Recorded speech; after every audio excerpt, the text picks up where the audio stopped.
मोहब्बत के दीवाने एक अनोखे इश्क की सच्ची कहानी। ये कहानी है दो ऐसे दिलों की जिन्होंने मोहब्बत का फैसला किया, मगर समाज ने इनके सामने पत्थर की दीवार खड़ी कर दी।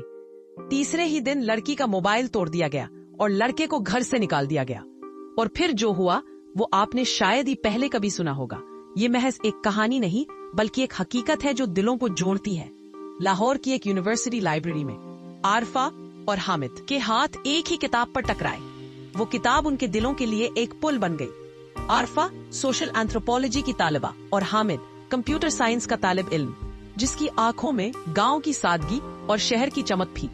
एक छोटी सी हंसी ने इनके दरमियान की तमाम दीवारें गिरा दी और एक ऐसी मोहब्बत की शुरुआत हुई जिसके नसीब में कड़े इम्तिहान लिखे थे। उनके दिलों में मोहब्बत के फूल खुले, मगर बाहर की दुनिया अपनी रवायात में जकड़ी हुई थी। आरिफा की वालदा ने उसकी शादी खानदान में तय कर रखी थी और हामिद की माँ ने भी इसके लिए अपनी भतीजी को चुन रखा था। जब ये बातें सिर्फ ख्वाहिशें नहीं बल्कि हुक्म बन गईं, तो उन्होंने छुपकर मिलना शुरू कर दिया। मगर मोहब्बत का राज ज्यादा देर छुप न सका और एक दिन आरिफा की वालदा को सब पता चल गया। जब उन्होंने आरिफा को बाप की इज्जत का वास्ता देकर लड़के से राब्ता खत्म करने को कहा, तो आरिफा ने जवाब दिया, अगर इज्जत मोहब्बत से जुड़ी है तो मैं सारी दुनिया की इज्जत लुटा दूंगी। इस जवाब पर एक थप्पड़ ने आरिफा के कान से हामिद की दी हुई बाली गिराकर तोड़ दी और साथ ही उसका दिल भी। दूसरी तरफ हामिद को मां की बीमारी का झूठा बहाना बनाकर गांव बुलाया गया, जहां उसे जज्बाती तौर पर ब्लैकमेल किया गया। उसे कहा गया कि अगर उसने वो लड़की ना छोड़ी तो उसके बाप को दिल का दौरा पड़ सकता है। अपने वालिदैन की सेहत और इज्जत के आगे वो टूट गया और आरफा से राब्ता खत्म कर दिया।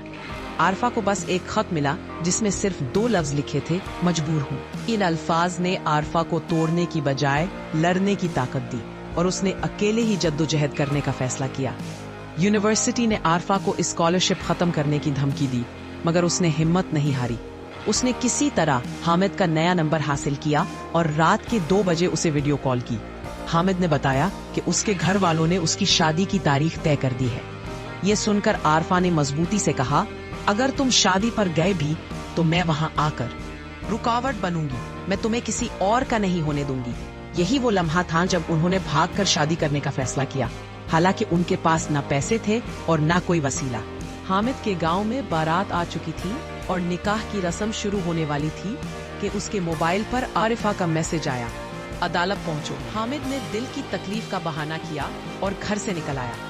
बाहर एक एनजीओ की गाड़ी में आरिफा उसका इंतजार कर रही थी। हाई कोर्ट में जज ने उनकी आंखों में सच्चाई और पुख्तगी देखकर पूछा, तुम्हें पता है तुम्हारे घर वाले क्या कर सकते हैं? हामिद ने जवाब दिया, हमें पता है, लेकिन हमें ये भी पता है कि हम एक दूसरे के बगैर सांस नहीं ले सकते। उनके अटूट यकीन ने जज को मुतासिर किया और शाम तक वो मियाँ बीवी बन चुके थे। खबर फैलते ही दोनों को उनके खानदानों ने आग कर दिया। 2 साल बाद हामिद एक सॉफ्टवेयर हाउस में सीनियर डेवलपर है और आरिफा यूनिवर्सिटी में लेक्चरर। उन्होंने अपनी मोहब्बत और मेहनत से एक छोटा सा आशियाना बनाया है। सबसे बड़ी खुशखबरी ये है कि दोनों के वालिदैन ने आहिस्ता आहिस्ता राब्ता करना शुरू कर दिया है। एक दिन जब सहेली ने पूछा कि क्या उसे घर वालों के शादी में ना आने का अफसोस है, तो आरिफा ने मुस्कुराकर जवाब दिया, अफसोस तो है, लेकिन जब हामिद मेरे सर पर हाथ रखता है तो वो तमाम खाली जगह पे देता है। ये कहानी इस बात का सबूत है कि सच्ची मोहब्बत हर समाजी दीवार को गिरा सकती है। अगर ये कहानी आपके दिल को छू गई हो तो कमेंट में जरूर लिखें, मोहब्बत जीत गई। हमारे चैनल को सब्सक्राइब करें ताकि हम आप तक ऐसी ही सच्ची और दिल छू लेने वाली कहानियां पहुंचाते रहें। अगली कहानी तक अपने दिल का ख्याल रखें और यकीन रखें कि मोहब्बत ही आखिरकार जीतती है।